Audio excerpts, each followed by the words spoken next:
Hello guys, it's HOOKAH TIME LA, and today I want to proudly introduce you our special video from Tangiers factory. One is a legendary brand in the hookah industry. One of the best and well-known brands in all over the world. Today we are going to have a little interview and show you some footages from the factory.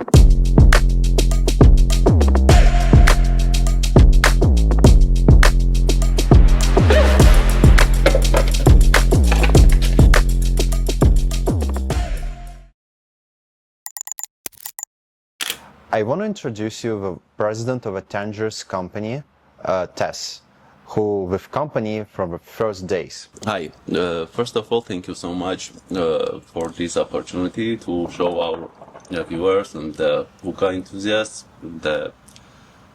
your company and tell them about your product. Of course. And we have made a lot of questions for you. Fantastic. Yeah, so let's start with tell us about yourself. How long have you been working with the company? What do you do with the company? Sure. I met Eric in 2003, and I started working for him around 2006. I started in our cooking department, so, prepping tobacco, cooking tobacco. Learned how to package after that, then to flavor. At the time, we didn't do much shipping. It was all local delivery. But over time, shipping as well. And then as the company grew in size, my job roles grew in responsibility. Over time, I became our general manager and then our operations manager. And then after we moved from San Diego to Phoenix, I became the vice president. And then after Eric passed in 2021, I took on his role as the president of the company. How did the idea to create a Tangiers came about, and how did you envision the brand from very beginning? So Eric had formerly worked for Fumari, and he had been in the process of developing a tobacco line for them, and they didn't see eye to eye on bringing that to fruition. So he said, well, I have a great idea. I'm going to do it myself. His overall goal was to make a Gulf-style hookah tobacco that had flavors that actually tasted like what they were. Because, you have to consider this is 2002, so it's a long time ago.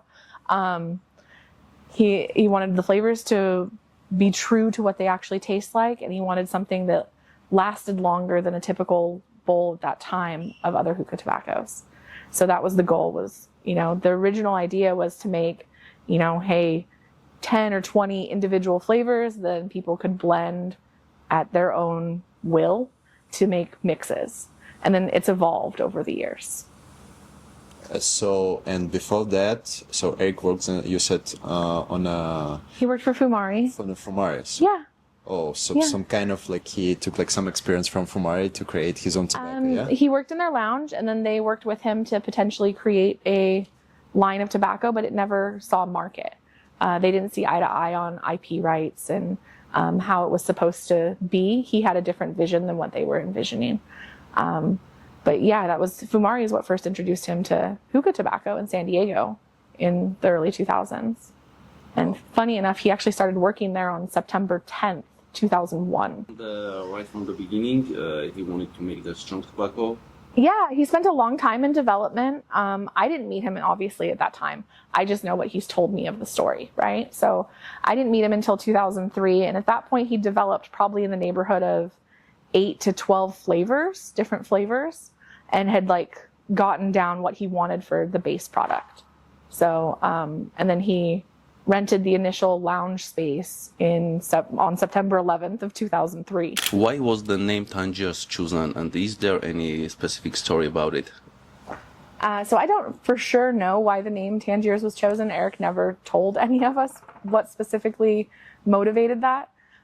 He did confirm it was definitely not after the city in Morocco, but he was a devout fan of the movie Casino. And if you've ever seen the movie Casino, you'll know that the main casino in Casino is called Tangiers. So our theory has always been that it's named after that, but we have no way to confirm that. Tell us about the tobacco lines and key features of that lines. Okay, so we currently offer 3 lines for sale, but I guess start at the very beginning. The original line that we made was Noir. It's a Virginia flue-cured tobacco mixed with molasses, glycerin, flavored, differently. It has a slightly higher nicotine at the time that it was made than what was on market. Currently, obviously, there's other things on market that are in similar and much higher nicotine rates than that. After that, we added F-line, where we added caffeine. So after, and then many years, I guess maybe 2 to 3 years later, we added Lucid, which we no longer make.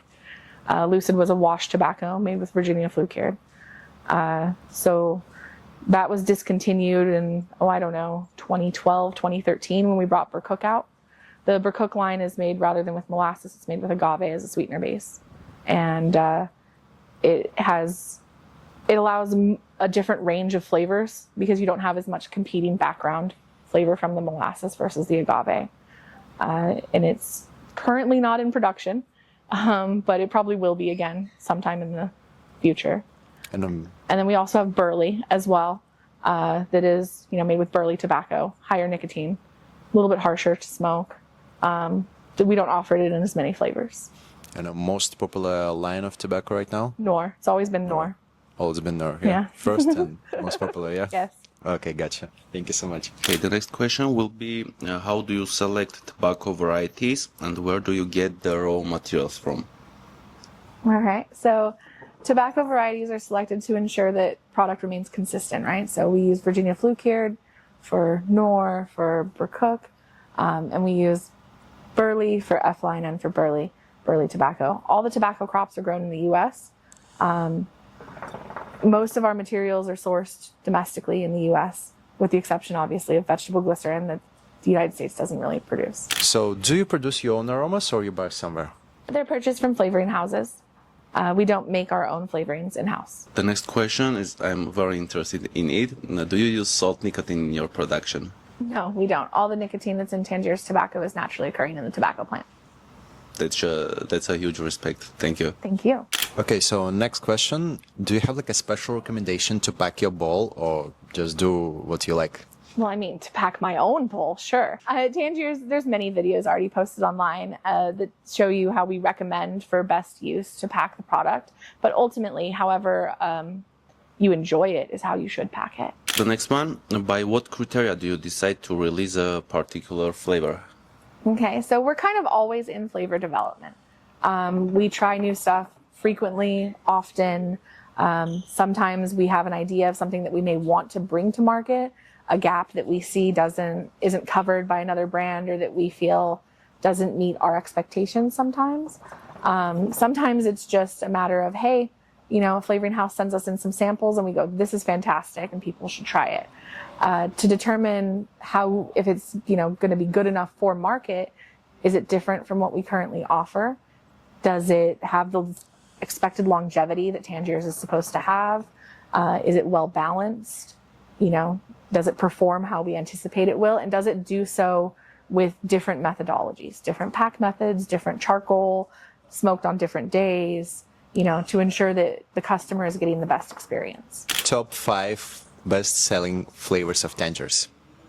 Well, cane mint, and then probably cane mint alpha, and then most likely after that you're going to be looking at Burley cane mint and Burcook cane mint, and then probably I'm not sure what the 5th iteration of cane mint would be, and then after that it's probably strawberry or horchata.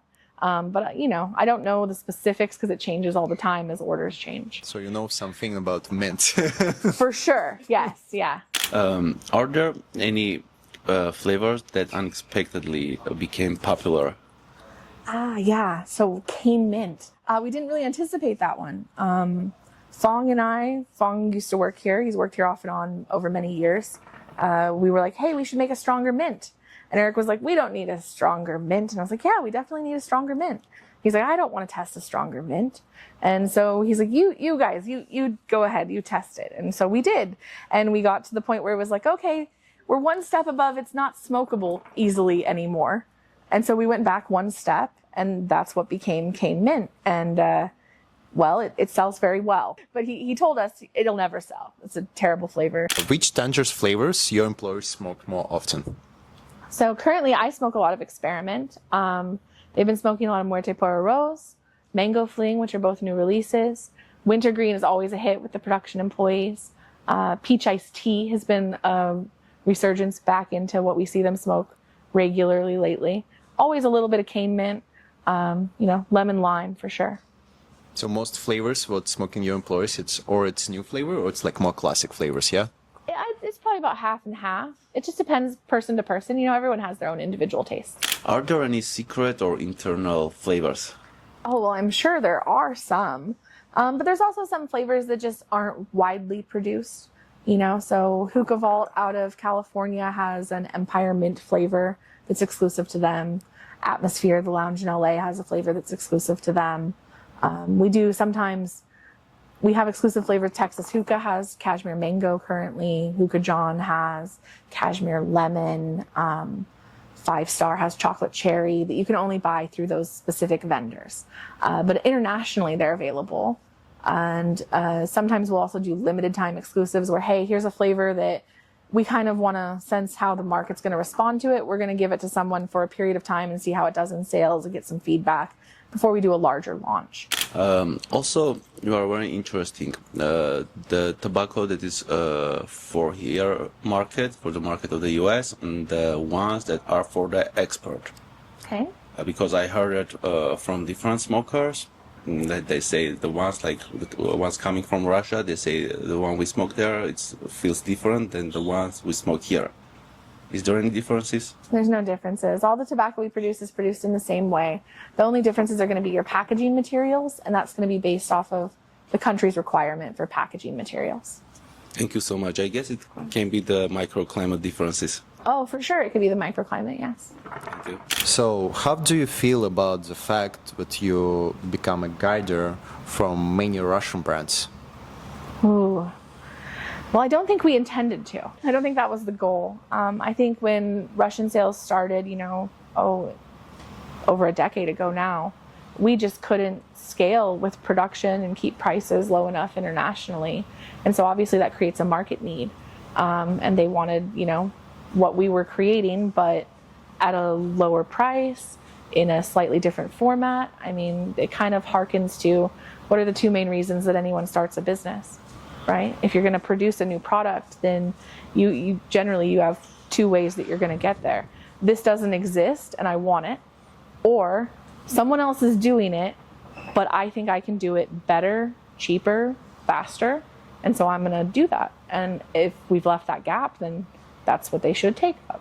And we've seen even domestically that, a lot of people really enjoy some of the new Russian stuff that's come out. And I think it's challenged us to up our game in some ways, which was pleasant because for a lot of years we were kind of like king of the castle. You don't grow if you're the king, right? So the next question is, what has changed in the company since Eric passed away?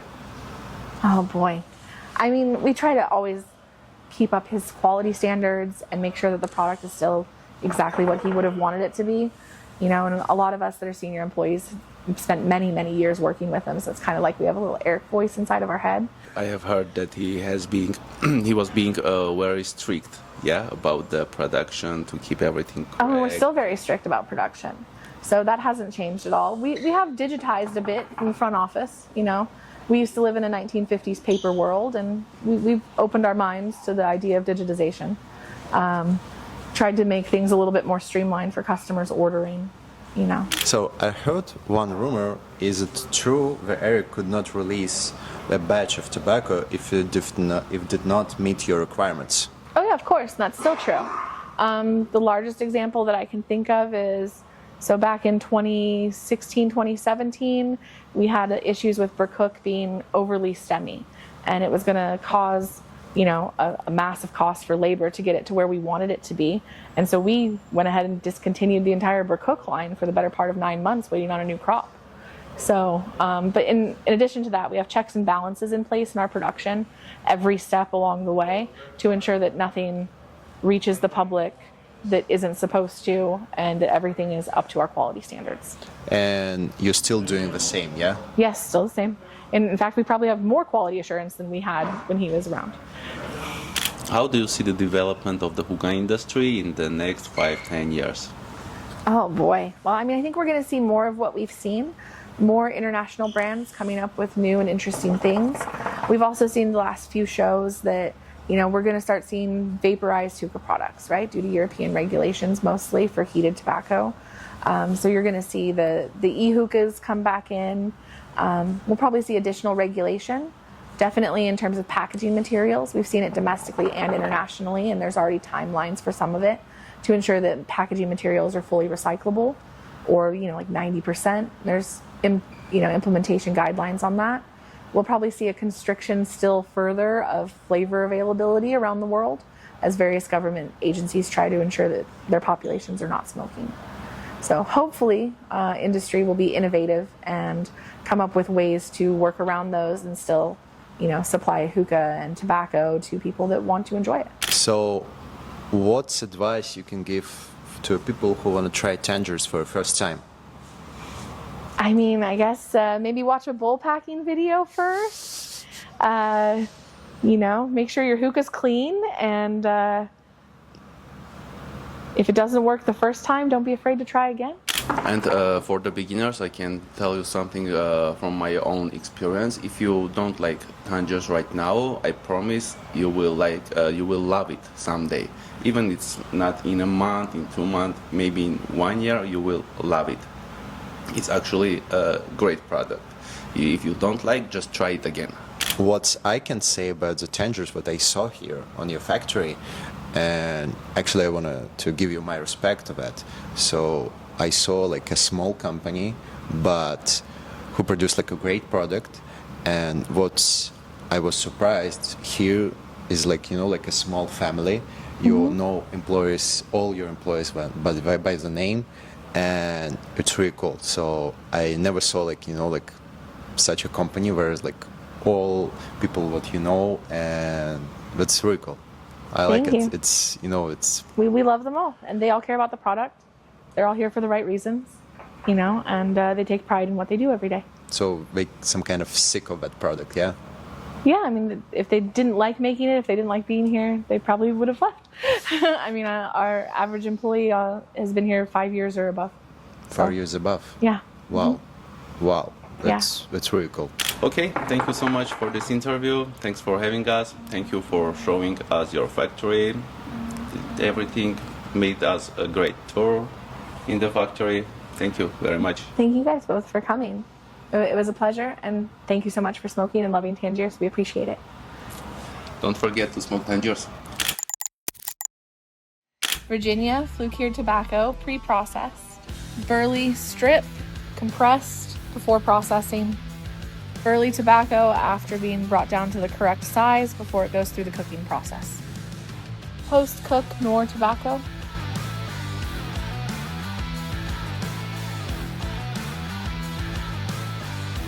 Packaging process after first seals is the second seals. Our memorial wall of bowls that Eric had made, notes to him, friends,